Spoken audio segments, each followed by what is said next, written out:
So first of all, thanks so much for taking the time. No, my pleasure. So the film is great. It's very, very, it's so serious and it's so sobering, and it's just such a beautiful. It's really indescribably beautiful. Oh, thank you so much. Yeah, and it's a very important film, and I thank you for coming out with this. Tell everybody, how did this film originally come about? Well, when I about 3 years ago, I had written my new script. It was called Abigail's Surrender, and I loved it. It was terrific. I thought it would be budgeted at just the right amount so that I could raise that money. And I gave it to my producer, and he came back with a budget that was twice as high. And I decided, well, I'm never going to make another movie again then.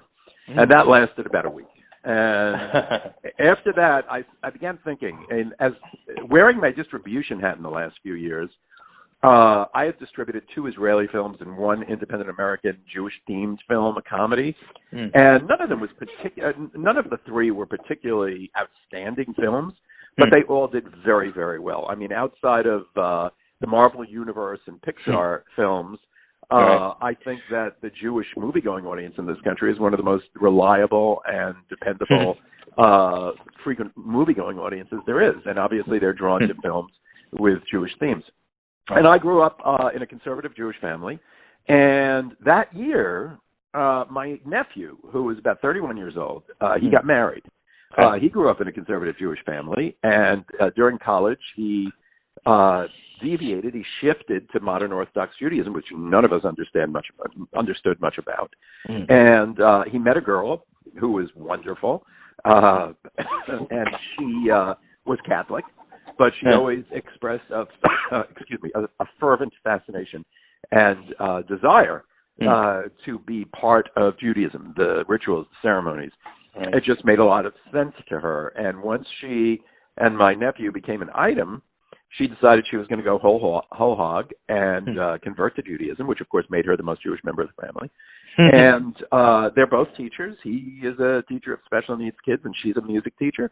And I knew, obviously, him. I'd known him since he was born, but I went out to dinner with the 2 of them. I wanted to know more about her. He does not believe in God. She very much does. Okay. And I looked at all that. I said, wow. I mean, these 2 characters are a great basis for the lead characters, or perhaps the lead characters in a movie. Right. And now I needed a drama around that. All of my films had been about multiple generations of families with a lot of strong women involved.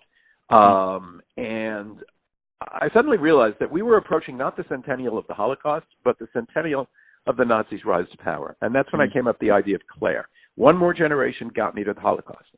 And I came up with the idea of writing a story about a Holocaust survivor unlike any other ever told. Right. And in the process, I did a lot of research, and I decided to imbue this fictional character with factual characters from that era, from the Holocaust, just to give it more gravitas. And that was, I'm sorry for going on so long, but was, the evolution of how the script came to be written. So this story is firmly rooted in fact, then? It is from the standpoint of the characters of Josh and Olivia.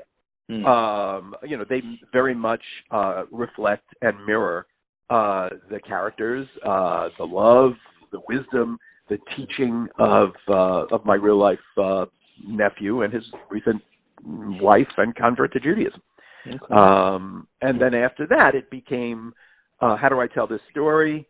And once I decided that Claire is who she is and has to, for a variety of reasons, at least in her mind, confess the truth about who she really was and who her mother was, the movie became about how each of the 4 other members of the family react to the information in totally different ways. And also, I consider it, I mean, as challenging, as compelling as the character of Claire is, I also consider it a love story. I think that because of what Claire confesses and how she goes about, how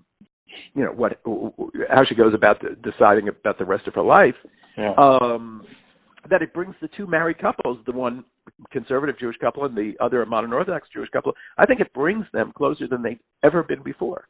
So I think this is very much a love story as well as a shocking and provocative and challenging character and story. And most of that is due to this fantastic cast. What was it like assembling these great actors? Well, Rebecca Shell, this is the fourth time I've worked with her. And the first time was my film Flannel Pajamas, which premiered in dramatic competition at Sundance. Nice. And that was 14 years ago. The woman was 76 years old. And I wrote, and she's been in two of my other films since then, but smaller roles. And when I came up with the idea of basically writing a movie, I mean, I don't believe in ageism, man. If it fits, you do it. I know there are people out here who are up to the challenge and up to the task. And when I finished the script, even before I knew I had the money to make it, I sat down with Rebecca for lunch. I brought her a hard copy of the script. I said, I wrote this for you. Two questions. First,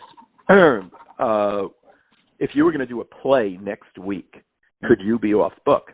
And without hesitation, she said, absolutely. And I trust her. I just know her well enough. And she called me 2 days later and said, oh, Jeff, I mean, it's very disturbing, but I think it's great, and I'm in. And what this woman does at the age of 90 to anchor this drama is remarkable. And she had like a 25-minute monologue, basically?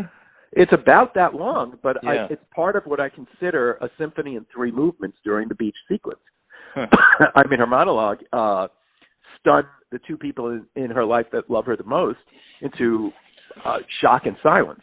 The second movement, even physically, now Olivia in the next scene physically positions herself between her husband, who she profoundly loves, and Claire, who she, adopted as, an adore, as somebody she revered as much as anybody else in her new family. And then finally, fisticuffs when she realizes, no, I'm standing by this man who I love, and I'm going to have to figure this out. Wow. And but her monologue, which I don't consider, I know it's a little disingenuous to say this, but I consider a 20-minute monologue a dialogue because its power, its urgency stems not just from the brilliance of Rebecca Shell's performance, but from the reactions by Jill Durso and AJ Cedeno, who play Olivia and Josh. Without that, she's talking to a camera, and that's not what audiences go to movies to see. And then, of course, Reed Birney is my go-to guy. I think Reed Birney is the best actor in New York, bar none. He's a Tony Award winner, he's the vice president on House of Cards. He's doing a lot of television work right now in Canada and Louisiana.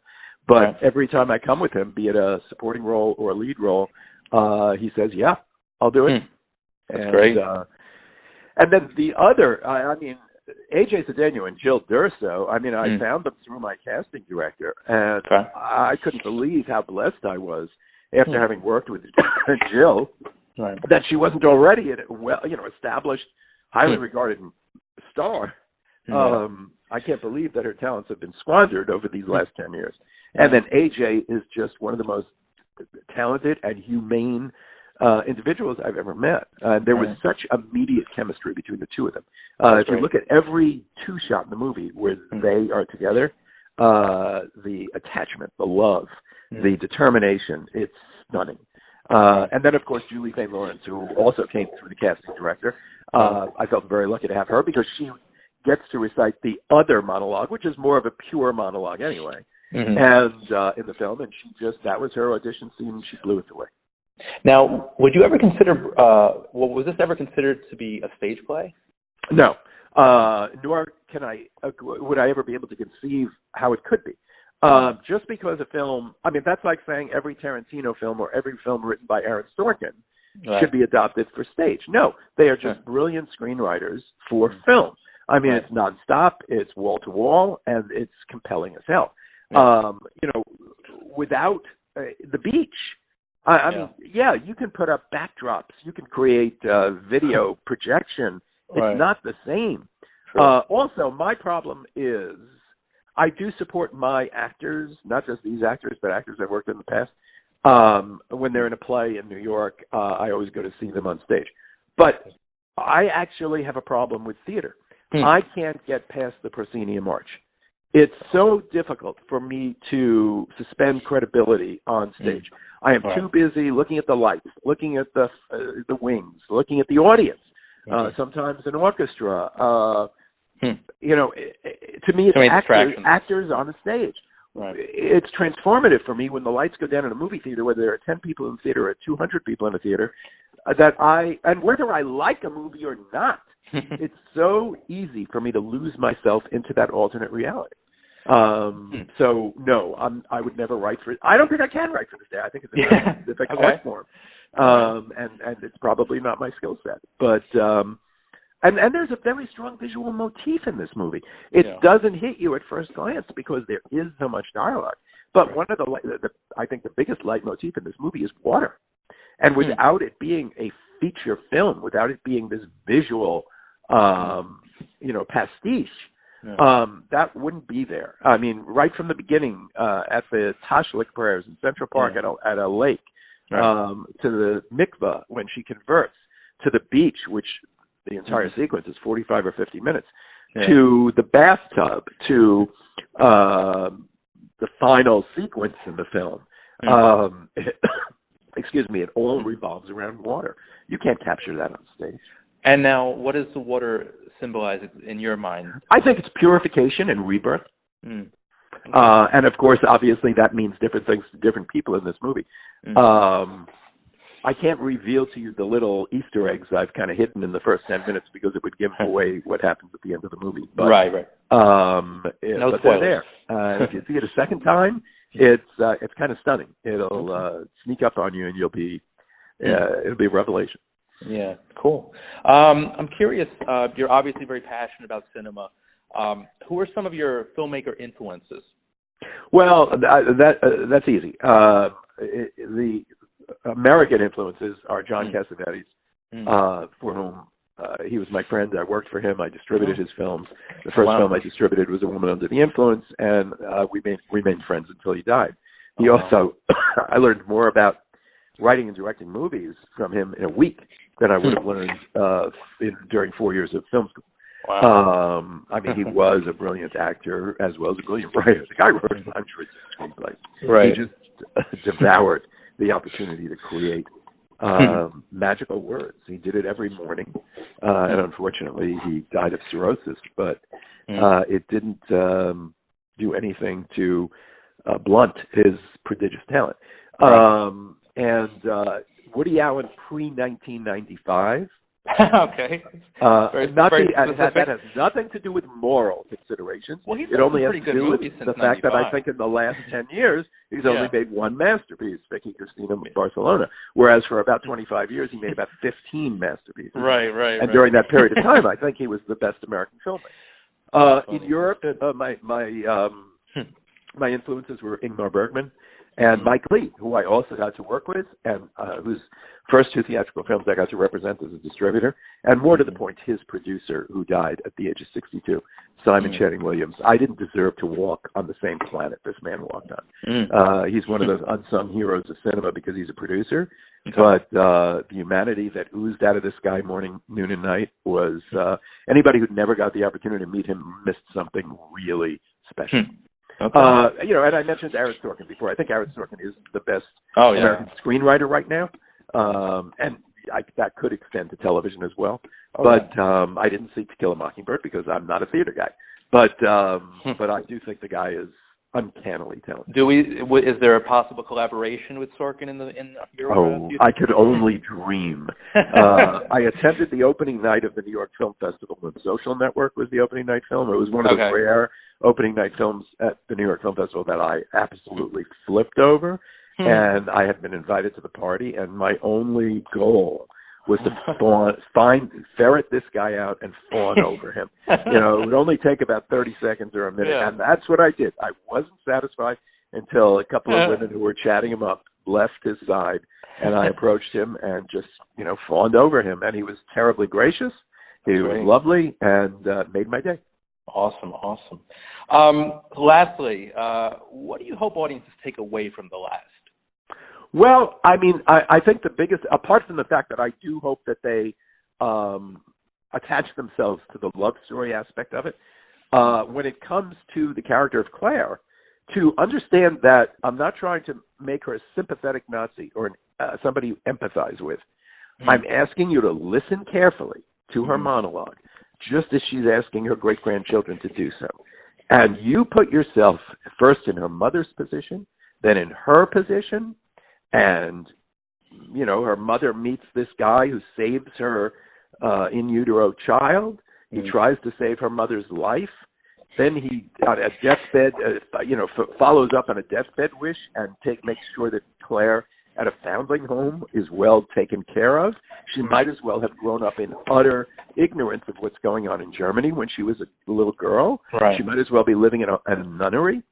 And then the other thing to remember is that if you weren't, pre the Holocaust, pre the real, acceleration of World War II, that the run-of-the-mill people in Germany, especially young people, cloistered away like that, they don't know what's going on. Right. And in her case, there's no television, obviously, and what little radio there is pure propaganda. And remember, everybody she witnessed. She says it in the film. And everybody in Germany, I mean, we'd feel the same way in this country if a war was fought and our country was devastated. And that's what happened after World War I, and the Weimar Republic didn't really bring it back to any kind of leadership. It was much more of a kind of, cabaret-like existence. And then this guy who takes care of you and gets you into nursing school when you're 14 years old, which is the first time you ever have an opportunity to live outside the foundling home. And then he says to you one day, I'm going to Auschwitz to practice medicine. Come with me.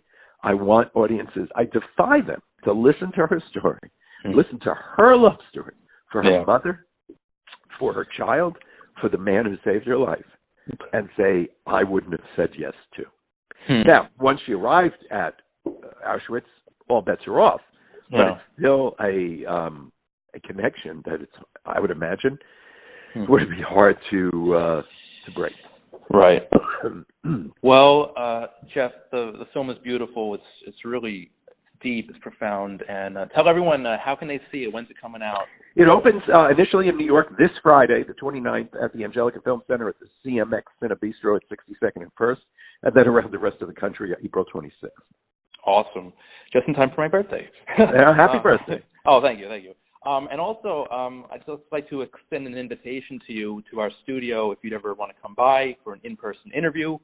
We're in Massapequa, New York, so you're always invited. You know what? Oshel told me about that, and it is something. Obviously, I have a massive connection to Long Island, as we actually shot a scene of this movie in Massapequa Park. That's great. It can't happen now, yeah.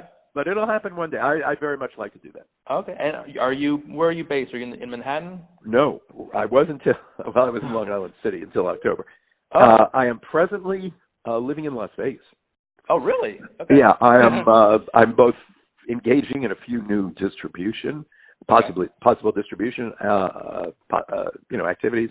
Okay. But I'm also some of my next film is going to be shot in Las Vegas. Most of it in New York, but some in Las Vegas. Interesting. Can you talk about any of your upcoming projects? The only thing I can tell you is that it's called I Think of Leonard Cohen. Okay. All right. Cool. Leonard Cohen is not in the Okay. Very good. Very good. Well, Jeff, thanks again for your time tonight, and the movie's great, and I wish you all the best.